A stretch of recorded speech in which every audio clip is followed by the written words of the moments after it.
My fiancé said, "It's just an emergency. You'll be fine without me." I simply replied, "You're right. Go enjoy your trip." When she came back 4 days later, she froze the moment she opened the front door. Before I get into this, hit subscribe, because what was waiting behind that door isn't something I expected either. I'm 35. I work in commercial insurance, the kind of job that makes you good at reading fine print and bad at ignoring inconsistencies, which turned out to matter more than I ever thought it would. My fiancé and I had been together 4 years, engaged for 8 months, living in a rented house just outside Franklin, Tennessee, the kind of quiet cul-de-sac neighborhood with a Home Depot 15 minutes one way and a Kroger the other, where nothing ever seems to happen until, apparently, everything does. It was a Tuesday night when she told me. I remember the lighting in our kitchen, one of those warm LED bulbs over the sink that we'd bought at Lowe's because the original fixture buzzed too loud, and it cast this soft yellow glow across the counter where she was standing with her phone in her hand, scrolling something I couldn't see. "My aunt's in the hospital," she said, not looking up right away. "Down in Chattanooga? It's serious.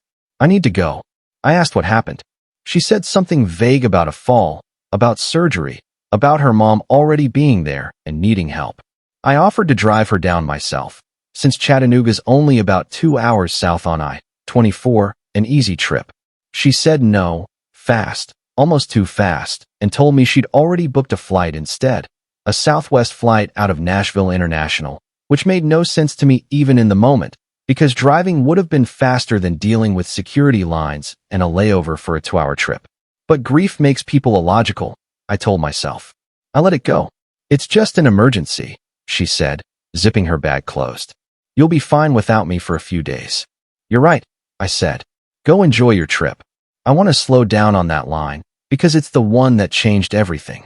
I didn't say it kindly. I didn't say it angrily either. I said it flat, and something in her face flickered when I did, a half-second pause, like she'd expected me to argue, or beg her to stay, or at least ask more questions. When I didn't, she looked almost unsettled by how easy it was. She left that night. I drove her to the airport myself, actually, dropped her at the departures curb outside B&A, watched her wheel her bag through the sliding doors without looking back once. Cold sweat down my spine the second her flight took off, because enjoy your trip isn't something you say about a hospital visit. It's something you say about a vacation. And the second those words left my mouth, some part of me already understood I'd have to prove myself wrong, or prove myself right. By the second day, I hadn't heard much from her. A text saying her aunt was stable. Another saying she might be down there a few more days than expected. Normal enough, on the surface. But that night, our shared Amazon account, the one we used for the wedding registry, still logged into my laptop from setting up return labels a week earlier, pushed a notification. A flight confirmation email, forwarded automatically because of a filter she'd set up months ago and forgotten about. One that routed anything with the word confirmation into a shared folder we used for wedding vendor bookings. It wasn't a hospital confirmation. It was a Marriott reservation. 2 guests. A property just off Lookout Mountain, about 20 minutes from where she claimed her aunt's hospital was, but nowhere near any hospital at all. Check in that same afternoon. Check out 4 days later. I sat with that for a long time before I did anything. My heart wasn't racing yet. It does something slower when the betrayal is confirmed instead of suspected, almost like it's recalibrating for a longer fight instead of a short shock. By the 3rd day, I found the second piece, and this one I wasn't even looking for. Her sister called me, actually, by accident, a butt dial, phone in her pocket, 31 seconds of background noise before it disconnected. In those 31 seconds I heard laughter. A man's voice I didn't recognize, and my fiancé's voice, unmistakable, saying, "He has no idea. He thinks I'm at the hospital." Followed by more laughing, the kind of relaxed, comfortable laughing you only do with someone who makes you feel safe enough to say something like that out loud. I didn't call back. I didn't text her asking questions. I sat in my car in the Kroger parking lot for almost an hour after that call ended, because I needed somewhere neutral, somewhere with fluorescent lighting and shopping carts clattering in the background, somewhere that felt like the ordinary world was still turning even though mine had just come apart in 31 seconds of accidental audio. After a week of silence, well, 4 days of it, since that's how long she was gone, I had done exactly nothing to alert her that I knew. I texted her normal things. Hope your aunt's doing better. Miss you. Drive safe when you head back.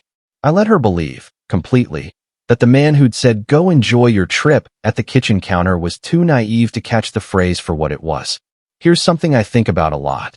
The version of me standing in that kitchen, saying those 4 words, had no evidence yet. Just instinct. And the version of me sitting in the Kroger parking lot 4 days later had a hotel reservation, an accidental phone call, and a silence that had grown so specific I could practically map her entire trip hour by hour. That's the part people don't talk about enough. How fast a suspicion turns into a complete picture once you stop needing someone to confirm it for you. I want to ask you something before I keep going, because this is where the story splits people every time. If you had a hunch like that, vague, unconfirmed, nothing but a feeling, would you have let her leave the way I did, calm and unbothered, or would you have confronted her right there at the kitchen counter before she ever got on that plane? Drop your answer in the comments, because what I did with those 4 days of silence is the part that still makes people uncomfortable. I spent those 4 days building something. Not evidence for a fight. I already had that. I spent them building a homecoming. I called her aunt directly on the second day, under the guise of checking in, and within 30 seconds learned exactly what I already suspected. Her aunt hadn't been hospitalized. Hadn't fallen. Was, in fact, sitting on her porch in Chattanooga proper, confused about why I was asking, because nobody had told her she was supposed to be anyone's alibi. I invited her aunt over. That's the part that surprises people. I explained everything. Calmly. The Marriott reservation, the accidental call, the 4 days of lies stacked on top of a fabricated medical emergency involving her own name without her knowledge. Her aunt, to her credit, was furious, not at me, at her niece, for using a family health scare as cover for something else entirely. She agreed to be there when my fiancé got home. Not to yell, just to be present.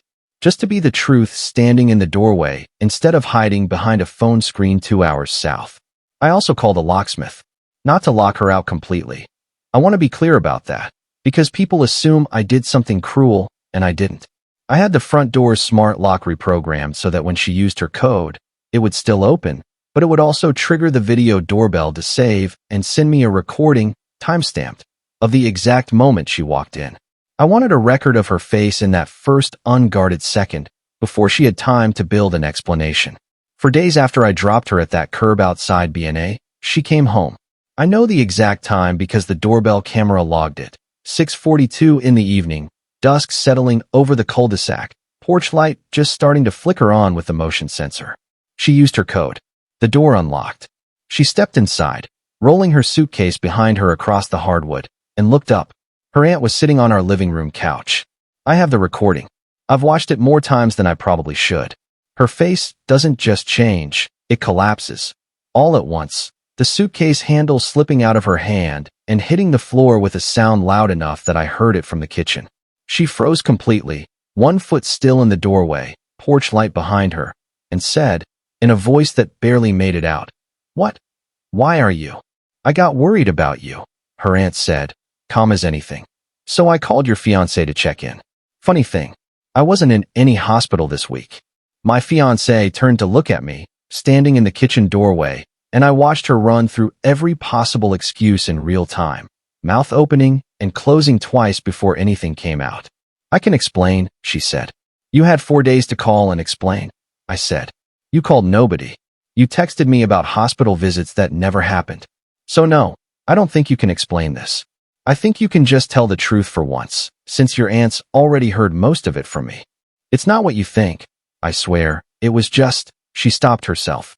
Started again. "It was a mistake. It happened once. I don't even." "The reservation was for 4 nights, I said. 2 guests. That's not a mistake. That's a plan." She didn't have anything left after that. She sat down on the arm of the couch, not next to her aunt, just near it, and put her face in her hands. And for a long time nobody in that living room said anything at all. If you've made it this far, tell me honestly in the comments. Do you think involving her aunt was fair, or did I take it too far by pulling family into it? I want to know what you'd have done differently. The fallout wasn't quick, and it wasn't quiet once her aunt got involved.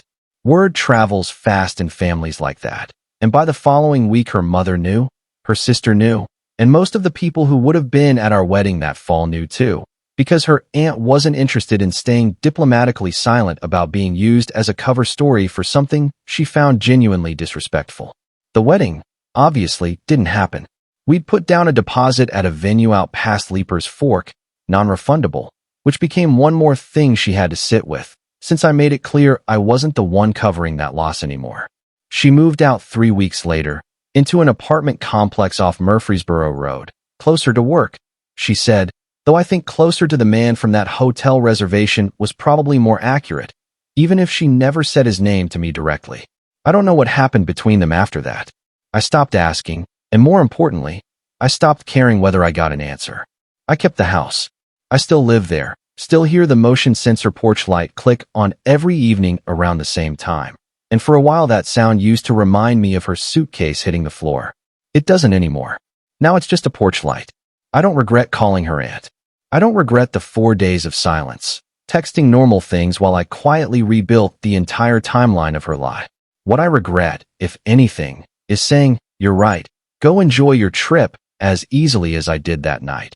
Not because it was the wrong thing to say, but because some small part of me already knew, standing in that kitchen under that warm yellow light, exactly what kind of trip it was going to be. Subscribe if you want to see how these stories usually end before anyone else does, and let me know in the comments. Would you have handled the homecoming the same way, or gone in a completely different direction? Edit. A lot of you are asking about the smart lock and doorbell setup. It's a standard consumer system, nothing custom, nothing invasive beyond what any homeowner can already do with a video doorbell that's linked to their own front door. I'm not going to get into the specific brand or settings, mainly because that's not really the point of the story. Edit. Some people asked why I didn't just call her directly during those 4 days and confront her over the phone. Honestly, I wanted to see her face, not hear her voice. A phone call gives someone time to build a story on the drive to the airport. A locked front door and her own aunt sitting on the couch didn't give her that time, and that mattered more to me than getting it over with quickly.